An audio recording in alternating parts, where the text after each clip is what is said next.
हरे कृष्ण प्रभु जी, summary हो गया था प्रभु जी। पहले हो गई थी। समरी समरी हो गया था। जी प्रभु जी। एक यस प्रभु, श्लोक से समझ हो करना गया। है प्रभु। श्रीशुक उवाच अथ सर्वगुणोपेत कालपरमशोभन जीवभाजनजन्मक्ष्यं सन्तर्क्ष्य गृहतारकं दिशः प्रसेदुर्गमन दुर्गगनं निर्मलोऽणुगुणोदयं महिमङ्गलभूयिष्ठ पुरोग्रामो व्रजाकरा नद्यप्रसन्नसलिला हृदजलारुहाश्रयः द्युजालिकुलसन्नद्ध तवकावनराजय बभो वायुसुखस्पर्श पुण्यगन्धवः शुचि अग्नयश्च द्युजितातीनां सन्तस्तत्र समुद्युतः मन्यं सन्न्यास न प्रसन्नानि साधूनामसुरद्रुहं जायमाने जने तस्मिन् दुन्दुभभयं समम। अनिता व्यास माता जी अनुवाद पढ़िए। आनंद प्रिया माता जी अनुवाद पढ़ेंगे। तत्पश्चात भगवान के आविर्भाव की शुभ वेला में सारा ब्रह्मांड सतोगुण सौंदर्य तथा शांति से युक्त हो गया। रोहिणी नक्षत्र तथा अश्विनी जैसे तारे निकल आए। सूर्य चंद्रमा तथा अन्य नक्षत्र एवं ग्रह अत्यंत शांत थे। सारी दिशाएं अत्यंत सुहावनी लगने लगी और मन भावन नक्षत्र निरभ्र आकाश में टिमटिमाने लगे। नगरों ग्रामों खानों तथा चरागाहों से अलंकृत पृथ्वी सर्व मंगलमय प्रतीत होने लगी। निर्मल जल से युक्त नदियां प्रवाहित होने लगी और सरोवर तथा विशाल जलाशय कमलों तथा कुमुदनियों से पूर्ण होकर अत्यधिक सुंदर लगने लगे। फूलों पत्तियों से पूर्ण एवं देखने में सुहावने लगने वाले वृक्षों और हरे पौधों में कोयलों जैसी पक्षी पक्षी तथा भंवरों के झुंड देवताओं के लिए मधुर ध्वनि में गुंजार करने लगे। निर्मल मंद वायु बहने लगी जिसका स्पर्श सुखद था और जो फूलों की गंध से युक्त थी। जब कर्म कांड में लगे ब्राह्मणों ने वैदिक नियमानुसार अग्नि प्रज्वलित की तो अग्नि इस वायु से अविचलित रहती हुई स्थिर भाव से जलने लगी। इस तरह जब अजन्मा भगवान विष्णु प्रकट होने को हुए तो कंस जैसे असुरों तथा उसके अनुचरों द्वारा सताए गए साधु जनों तथा ब्राह्मणों को अपने हृदयों के भीतर शांति प्रतीत होने लगी और उसी समय स्वर्ग में दुंदुभियां बज उठी। रजनीकांत प्रभु तात्पर्य पढ़िए। हरे कृष्ण प्रभु जी। भगवत गीता में भगवान कहते हैं कि मेरा जन्म तथा कार्यकलाप सभी दिव्य है। जो मुझे यथार्थतः समझ लेता है वो तुरंत वैकुंठ जाने के योग्य बन जाता है। भगवान का जन्म सामान्य व्यक्ति जैसा नहीं होता, जिसे अपने पूर्व कर्म के अनुसार भौतिक शरीर धारण करने के लिए बाध्य होना पड़ता है। भगवान के प्राकट्य की व्याख्या पिछले अध्याय में हो चुकी है। वे स्वेच्छा से प्रकट होते हैं। जब भगवान के प्राकट्य का समय आ गया तो नक्षत्र शुभ हो गए। रोहिणी नक्षत्र का ज्योतिष प्रभु ऊपर फल भी प्रधान था, क्योंकि यह नक्षत्र अत्यंत शुभ माना जाता है। रोहिणी ब्रह्मा के अधीन है और ब्रह्मा विष्णु से उत्पन्न है। रोहिणी अजन्मा विष्णु के जन्म के समय विष्णु से ही जन्म लेकर प्रकट होता है। ज्योतिष के अनुसार नक्षत्रों की स्थिति के अतिरिक्त विभिन्न ग्रहों की विभिन्न स्थितियों के कारण शुभ तथा अशुभ लक्षण क्षण होते हैं। कि कृष्ण जन्म के समय सारे ग्रहों का अपने आप ऐसा तालमेल बैठा कि सब कुछ शुभ बन गया। हरे कृष्ण। शास्त्र में कहा जाता है ना। आगे पढ़िए प्रभु, और भी आगे हैं।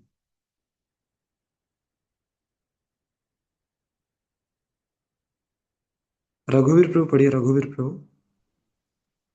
उस समय पूर्व पश्चिम उत्तर तथा दक्षिण सभी दिशाओं में शांति तथा संपन्नता का वातावरण था।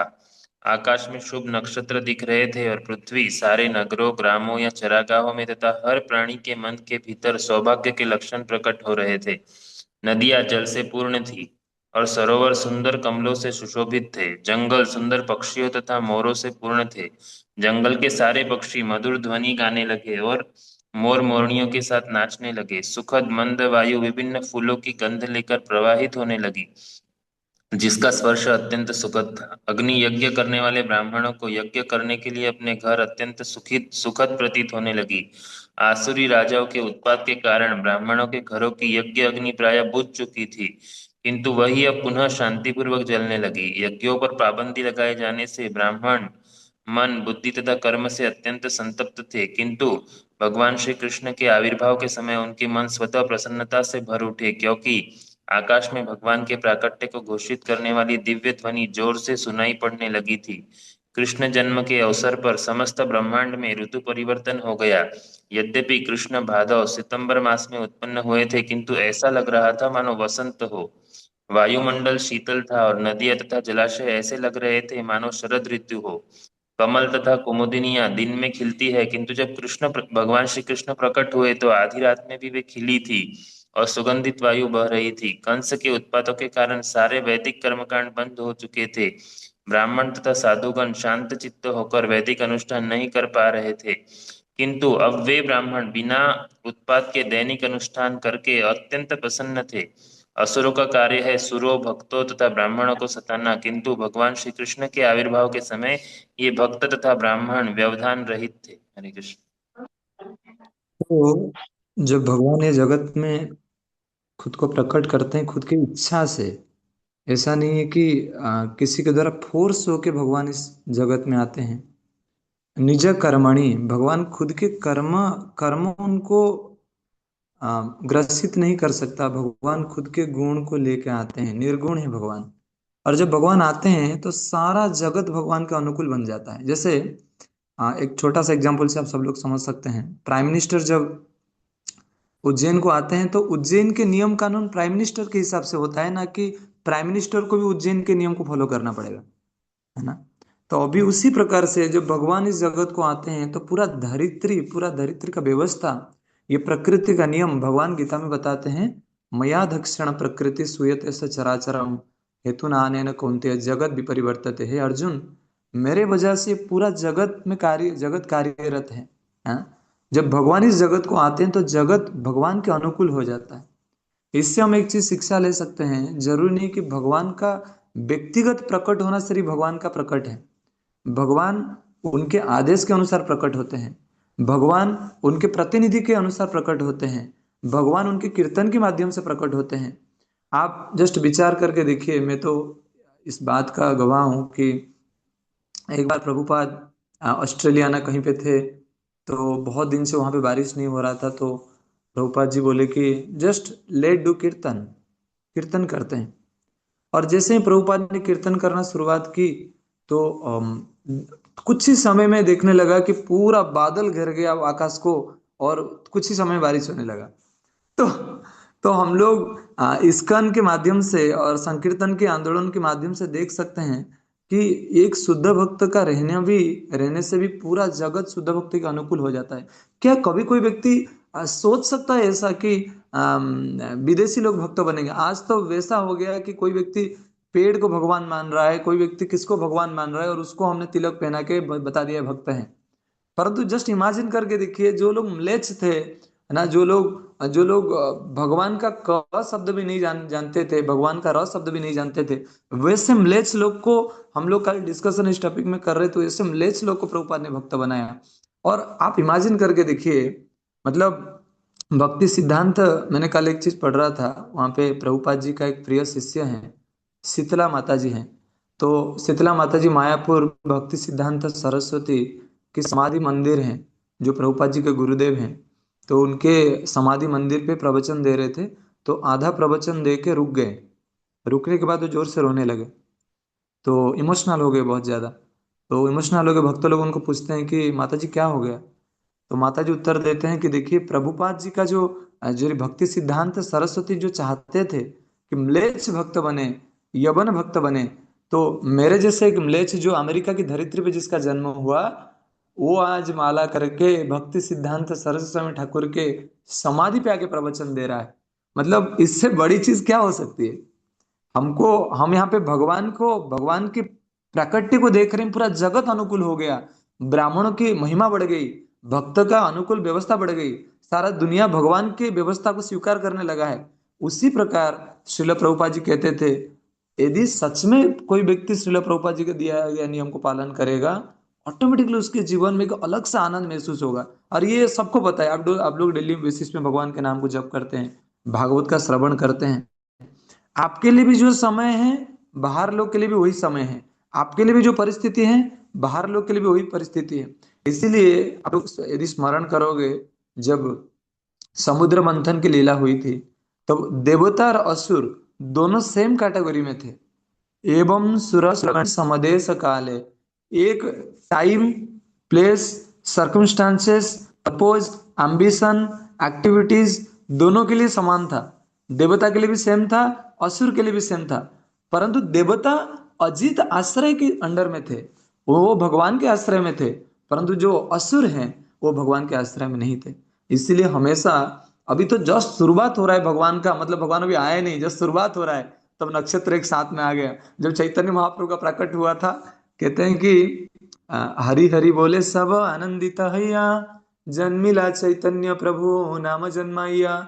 जब चैतन्य महाप्रभु का प्रकट हुआ तो सब लोग बोलते हैं हरि हरि हरि हरि हरि हरि, तो ऐसे बोलने लगते हैं। और ऐसा होता है कि यदि कोई व्यक्ति हरि नहीं बोला तो चैतन्य मतलब वहां पे मुसलमान भी बोल रहे हैं हरि हरि, सारा नक्षत्र एक हो गया। जब नहीं कि भगवान को बसंत ऋतु वेट करना पड़ेगा, सितंबर में ही बसंत आ जाएगा।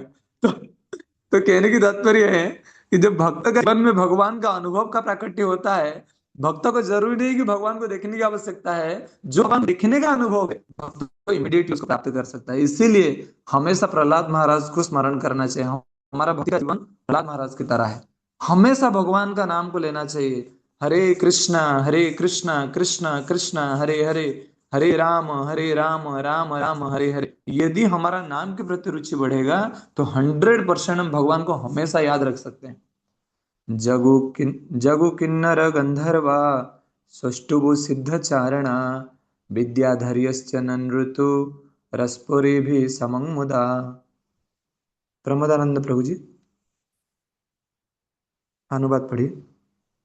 हरे हरे कृष्ण प्रभु जी। किन्नर तथा गंधर्व शुभ गीत गाने लगे। सिद्धों तथा चारणों ने शुभ प्रार्थना की तथा अप्सरों के साथ विद्या धड़िया प्रसन्नता से नाचने लगी। हरे कृष्ण प्रभु जी।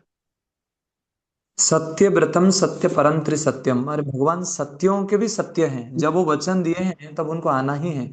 और जैसे मान लीजिए अभी कोई व्यक्ति खुद का बेटा को बहुत दिन के बाद देखने के बाद कितना प्रसन्न हो जाता है।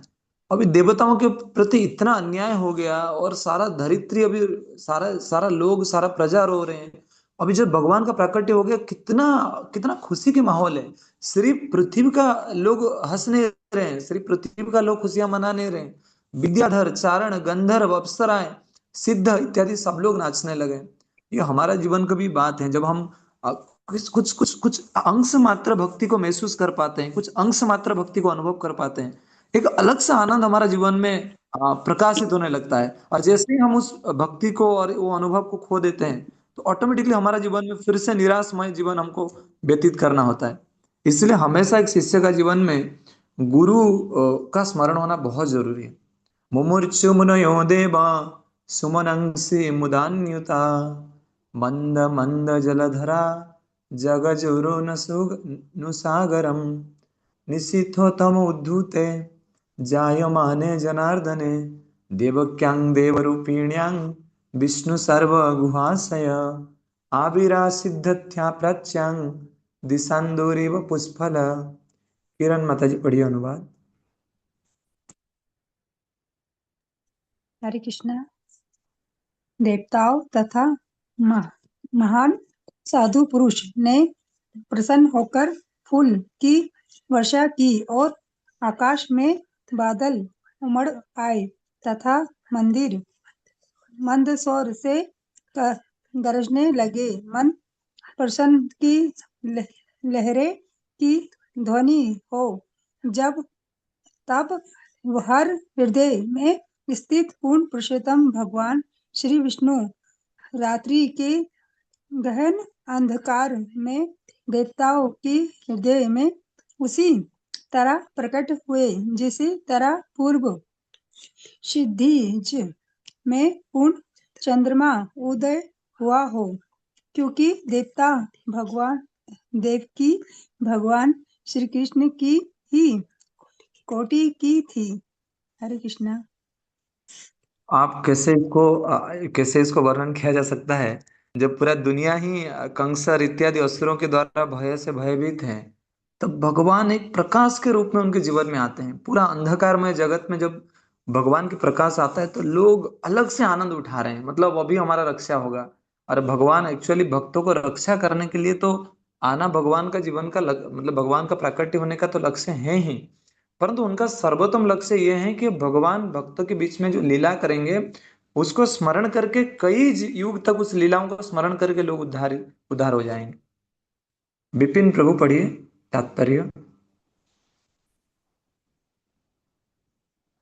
जैसा कि ब्रह्म संहिता में कहा गया है, आनंद चिन्मय रस प्रतिभाविता भी स्थाभिर्य एव निज रूपतया कला भी गोलोक एव निवसत्य खिलात्म भूतो गोविंद आदि पुरुषम तमहम भजामि। इस श्लोक से पता चलता है कि भगवान श्री कृष्ण तथा उनके परिकर एक ही आध्यात्मिक शक्ति आनंद चिन्मय रस के होते हैं। भगवान श्री कृष्ण के पिता, उनकी माता, उनके गोप मित्र तथा गायें सभी भगवान श्री कृष्ण के अंश हैं, जैसा कि ब्रह्म विमोहन लीला में बतलाया जाएगा। जब ब्रह्मा ने भगवान श्री कृष्ण की सर्वश्रेष्ठता की परीक्षा करने के लिए भगवान श्री कृष्ण के संगियों का हरण कर लिया, तो श्री भगवान ने अन्य ग्वालों तथा बछड़ों के रूप में अपना पुनः विस्तार कर लिया और ब्रह्मा ने देखा कि ये सभी विष्णु मूर्तियां हैं। देवकी भी भगवान श्री कृष्ण की अंश हैं, इसीलिए इस श्लोक में कहा गया है, देवक्याम देव रूपिण्याम विष्णु सर्व गुहाशय। श्री प्रभु आगे भी यस पढ़िए। श्री भगवान के आविर्भाव के समय सारे मुनि तथा देवता प्रसन्न होकर फूलों की वर्षा करने लगे। समुद्र तट पर मंद लहरों की ध्वनि हो रही थी और समुद्र के ऊपर आकाश में बादल थे जो अत्यंत मनोहरी गर्जना करने लगे। जब इस तरह का वातावरण बन गया तो प्रत्येक जीव के हृदय में निवास करने वाले भगवान श्री विष्णु अंधेरी रात में देवी स्वरूपा देवकी के समक्ष प्रकट हुए। उस समय भगवान श्री विष्णु के प्राकट्य की उपमा पूर्वी अंतरिक्ष में पूर्ण चंद्रमा के उदय होने से दी जा सकती है। यहाँ यह आपेक्ष किया जा सकता है कि भगवान श्री कृष्ण तो कृष्ण पक्ष की अष्टमी के दिन उत्पन्न हुए, तो फिर पूर्ण चंद्रोदय कैसे हुआ? इसका उत्तर यह हुआ कि भगवान श्री कृष्ण चंद्र वंश में प्रकट हुए थे, अतः भले ही उस रात चंद्रमा अपूर्ण रहा हो, किंतु श्री भगवान जिस कुल में प्रकट हुए उसमें चंद्रमा साक्षात मूल पुरुष है। अतः चंद्रमा अत्यधिक प्रसन्न था और कृष्ण कृपा से वह पूर्ण रूप में प्रकट हो सका। पूर्ण पुरुषोत्तम भगवान का स्वागत करने के लिए कृष्ण पक्ष का चंद्र हर्ष के मारे पूर्ण चंद्रमा बन गया। आगे बढ़िए। श्री भागवतम के अनेक पाठों में देव रूपिण्याम शब्द के स्थान पर विष्णु रूपिण्याम पाठ मिलता है। प्रत्येक दशा में अर्थ यही है कि देवकी का स्वरूप श्री भगवान के ही सदस्य आध्यात्मिक है। श्री भगवान सच्चिदानंद विग्रह हैं और देवकी भी वही है। अतः जिस विधि से सच्चिदानंद विग्रह श्री भगवान देवकी के गर्भ से प्रकट हुए उसके विषय में कोई त्रुटि नहीं निकाली जा सकती। जिन्हें यह पूरी तरह समझ नहीं है कि श्री भगवान का प्राकट्य तथा तिरोधान दिव्य होते हैं, जन्म कर्म च में दिव्यम, वे कभी कभी आश्चर्यचकित रह जाते हैं कि पूर्ण पुरुषोत्तम भगवान सामान्य बालक की तरह जन्म ले सकते हैं, किंतु वास्तविकता यह है कि श्री भगवान का जन्म कभी भी सामान्य नहीं होता। पूर्ण पुरुषोत्तम भगवान पहले से हर प्राणी के हृदय में अंतर्यामी परमात्मा के रूप में स्थित हैं, अतः देवकी के हृदय में संपूर्ण शक्ति के साथ उपस्थित रहने के कारण वे उनके शरीर के बाहर भी प्रकट होने में समर्थ थे। 12 महाजनों में से भीष्म देव भी एक हैं। स्वयंभू नारद शंभु कुमार कपिलो मनु प्रहलादो जनको भीष्म। श्रीमद् भागवतम में भीष्म देव जो भक्तों द्वारा अनुसरणीय हैं, कहते हैं कि पूर्ण पुरुषोत्तम भगवान हर व्यक्ति के हृदय में उसी प्रकार स्थित है जिस प्रकार हर व्यक्ति के सिर के ऊपर सूर्य रहता है। भले ही सूर्य करोड़ों व्यक्तियों के सिर के ऊपर हो, किंतु इसका अर्थ यह नहीं है कि सूर्य अलग अलग स्थित है। इसी तरह अचिंत्य शक्तियों के कारण पूर्ण पुरुषोत्तम भगवान भले ही हर एक के हृदय में स्थित हो, किंतु वे अलग अलग नहीं है। एकत्व मनु पश्यतः ईशोपनिषद। श्री भगवान एक हैं, किंतु वे अपनी अचिंत्य शक्ति के द्वारा हर प्राणी के हृदय में प्रकट हो सकते हैं। इस तरह श्री भगवान देवकी के हृदय में रहते हुए भी उनके पुत्र रूप में प्रकट हुए। इसीलिए विष्णु पुराण के अनुसार, जैसा कि वैष्णव तोषणी में उद्धत है किया गया है। श्री भगवान सूर्य के समान प्रकट हुए अनुग्रहाशय।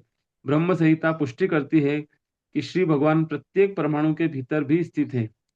अंडांतरस्थ परमाणु चयांतरस्थम वे मथुरा में, बैकुंठ में तथा हृदय के भीतर स्थित है। अतः हमें यह स्पष्ट समझ लेना होगा कि वे देवकी के हृदय या गर्भ में सामान्य बालक की तरह नहीं रहे थे, न ही वे सामान्य मानवीय शिशु की तरह उत्पन्न हुए। यद्यपि कंस जैसे असुरों को मोहित करने के लिए ऐसा करते हुए प्रतीत हुए। असुरगण व्यर्थ ही सोचते हैं कि भगवान श्री कृष्ण ने सामान्य बालक की तरह जन्म लिया और सामान्य व्यक्ति की भांति इस संसार से चले गए। जो लोग पूर्ण पुरुषोत्तम परमेश्वर के ज्ञान से युक्त हैं, वे ऐसी आसुरी धारणाओं का अस्वीकार करते हैं। अजोपि सन्नव्यात्मा भूतानाम ईश्वरोपि सन। श्रीमद् भगवद गीता। भगवान अज अर्थात अजन्मा है और वे सबके परम नियंता हैं। फिर भी वे देवकी के पुत्र रूप में प्रकट हुए। इस श्लोक में पूर्ण चंद्र स्वरूप प्रकट होने वाले श्री भगवान की अचिंत्य शक्ति का वर्णन हुआ है।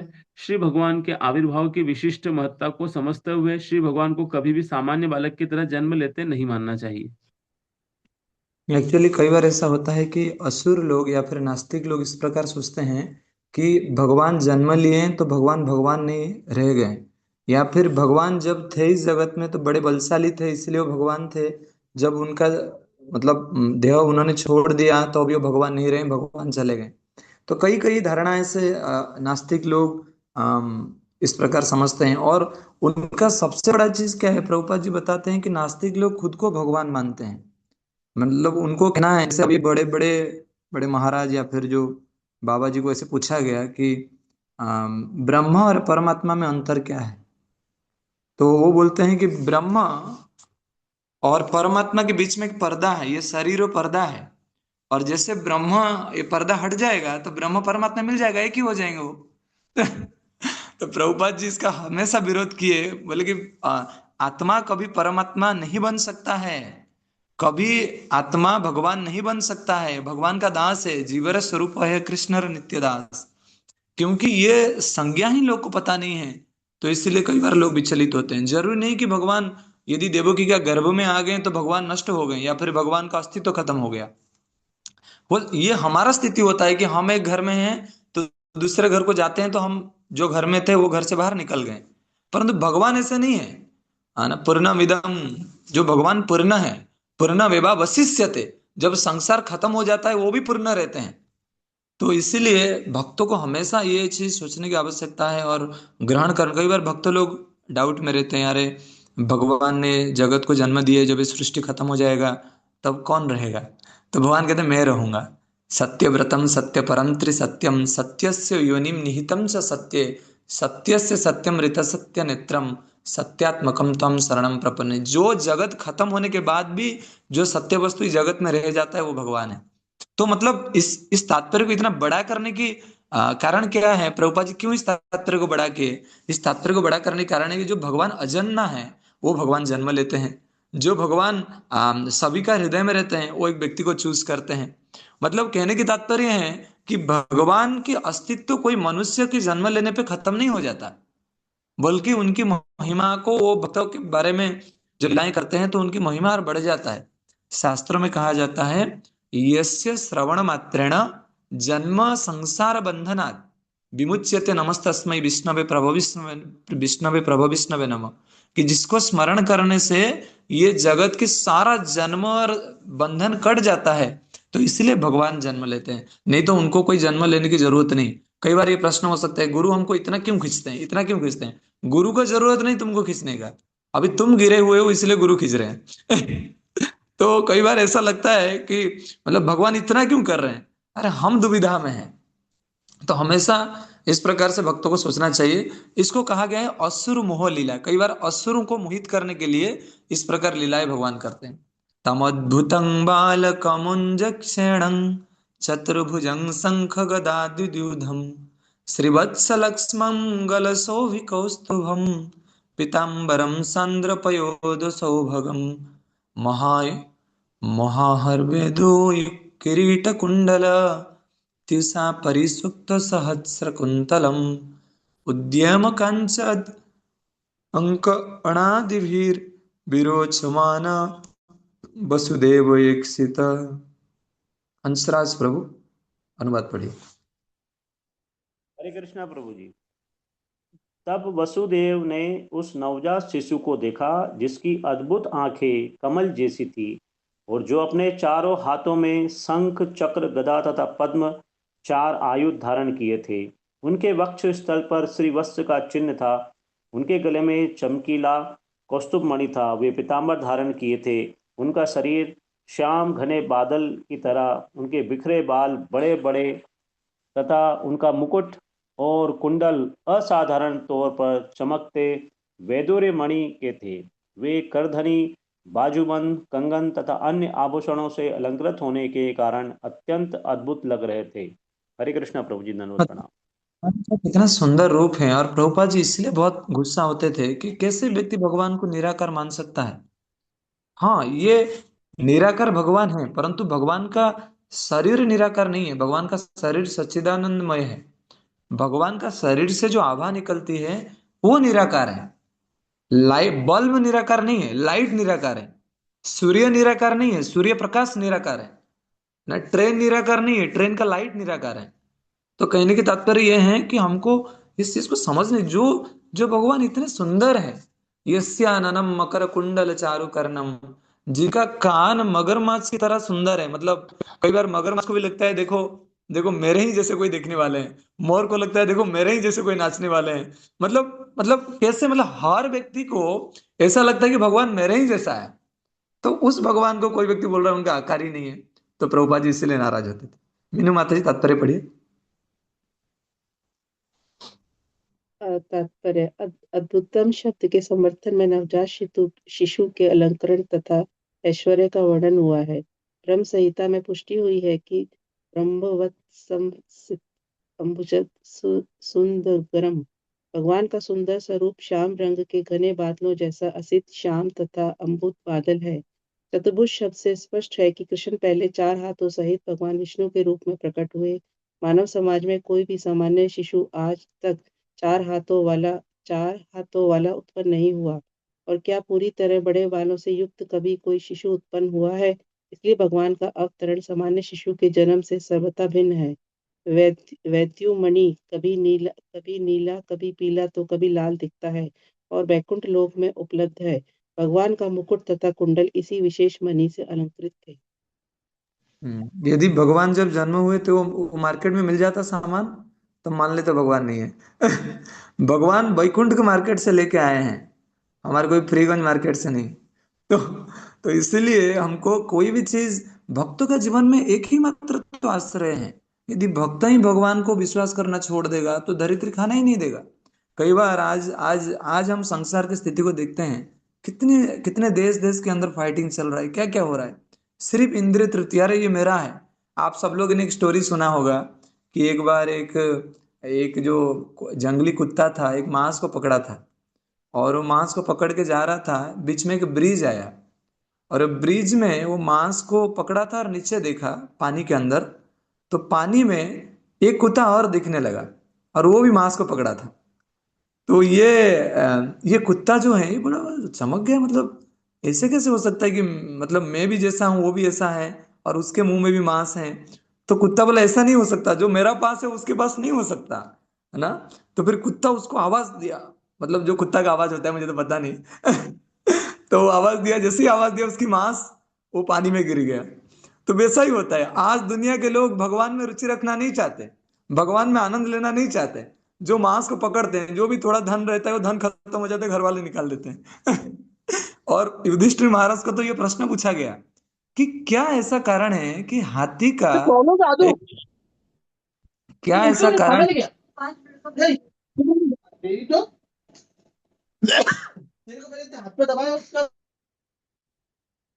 क्या ऐसा कारण है कि एक सुई का छेद में हाथी चला जाता है परंतु पूंछ निकल जाता, पूंछ नहीं निकल पाता।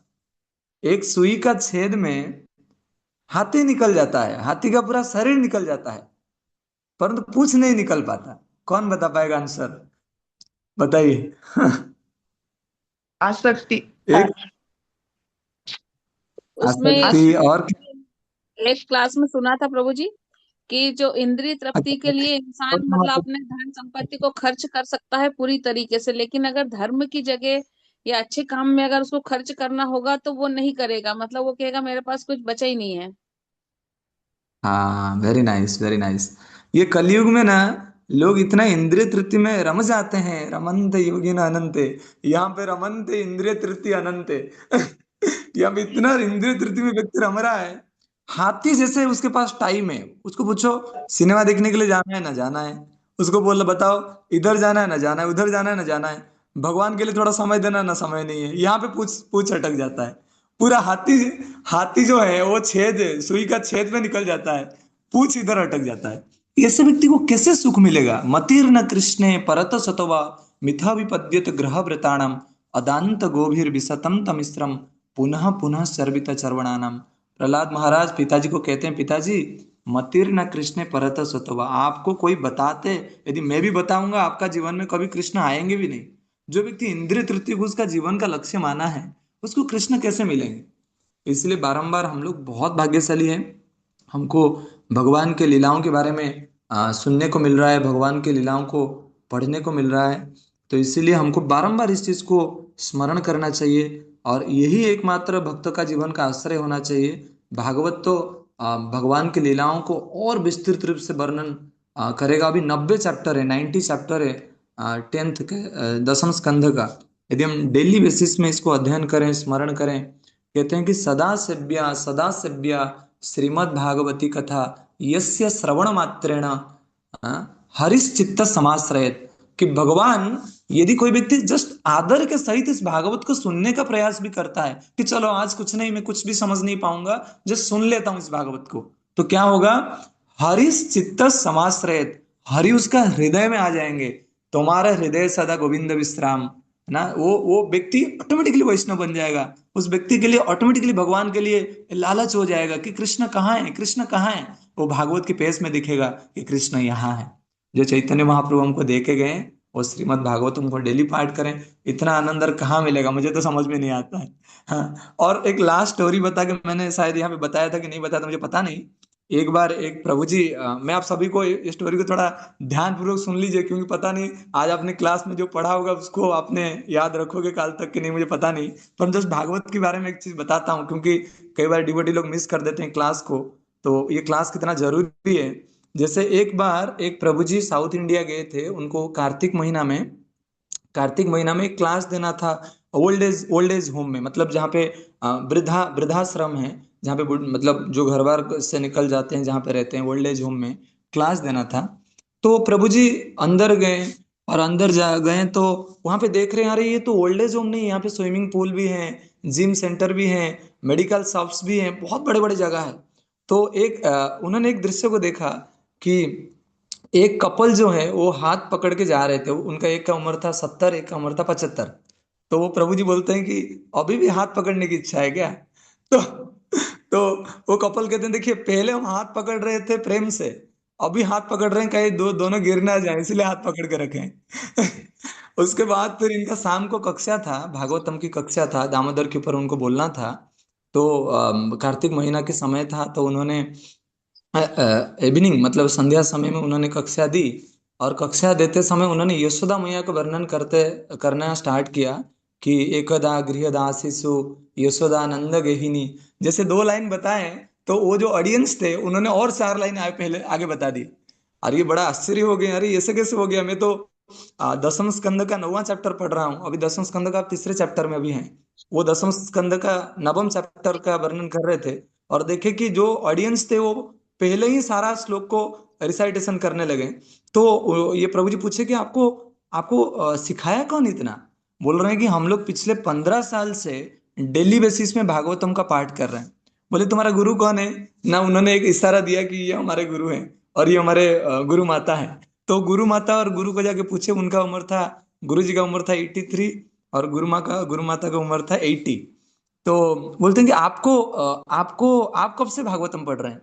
तो वो बोल रहे हैं कि हमारा जब शादी हुआ 33 ईयर में, तो हम तब से भागवतम को पिछले 50 साल से पढ़ रहे हैं भागवतम।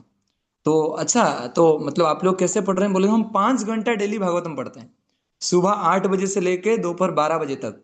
और प्रभु ऐसा बात है कि अभी वो और इंग्लिश में, हिंदी में, साउथ इंडियन लैंग्वेज में बात नहीं कर रहे हैं, अभी वो संस्कृत में बात करने लगे हैं।